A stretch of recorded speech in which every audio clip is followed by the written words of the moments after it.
गोला प्रकार लेंगे, ठीक है।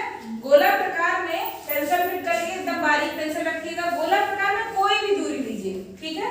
यहाँ B को केंद्र मानिए, कोई भी दूरी लीजिए, ठीक। कोई भी दूरी लेकर के क्या करेंगे, एक चाप लगाएंगे, ठीक है।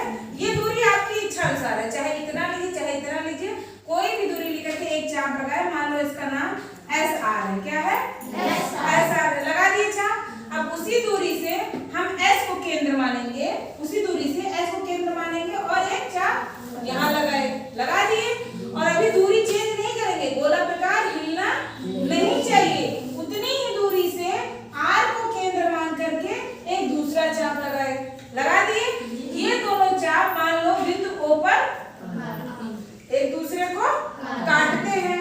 अब हम B को किससे मिलाएंगे, स्केल रखना, सीधे से O से मिलाते हुए क्या कर देंगे, आगे बढ़ा दिए, आगे बढ़ा दिए, मान लो T तक बढ़ा दिए। कहां तक बढ़ा दिए, T तक बढ़ा दिए।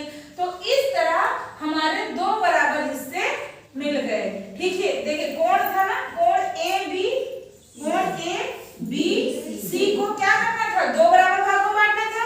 तो हमने दो बराबर भागों में बांट दिया। पहला कौन सा हुआ, कोण ABC, कोण ABT बराबर किसके है, कोण TBC, कोण TBC।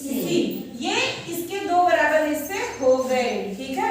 इस तरह कोई भी कोण दिया रहे तो आप उसको समद्विभाजित कर सकते हैं। आई बात समझ में, ये तीसरी निर्णय समझ में आ गई। फिर से एक बार रिवाइज कर लीजिए। पहले हमारे पास कोई कोण दिया गया था, इसे हमें दो बराबर भागों में बांटना था। तो हम क्या किए, गोला प्रकार में कोई भी दूरी लीजिए अपनी इच्छा अनुसार, उसको यहाँ पे रखिए, लोहा यहाँ